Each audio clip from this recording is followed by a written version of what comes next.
اگر مرا ہوا بچہ پیدا ہوا تو کیا حکم ہے؟ اور ایسے ہی بچہ پیدا تو زندہ ہوا لیکن تھوڑی دیر کے بعد انتقال کر گیا، ایسی صورت میں کیا حکم ہے؟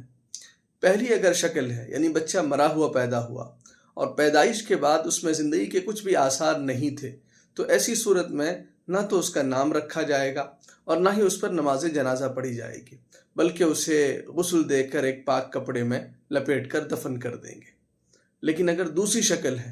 یعنی بچہ پیدا تو زندہ ہوا، یعنی وہ رویا چلایا، کچھ بھی اس میں زندگی کے آثار پائے گئے اور ایسا لگا کہ یہ بچہ زندہ تھا، اور اس کے بعد 2 منٹ کے بعد 1 منٹ کے بعد بھی انتقال کر گیا، تو اب اس پر زندوں کے احکام جاری ہوں گے، یعنی اب اس کا نام بھی رکھا جائے گا، اس بچے کو غسل بھی دیا جائے گا اور اس پر نماز جنازہ بھی پڑھی جائے گی، اور اس کے اوپر وراثت کے احکام وغیرہ بھی جاری ہوں گے۔ دونوں کے فرق کو سامنے رکھ کر کے عمل کیجیے۔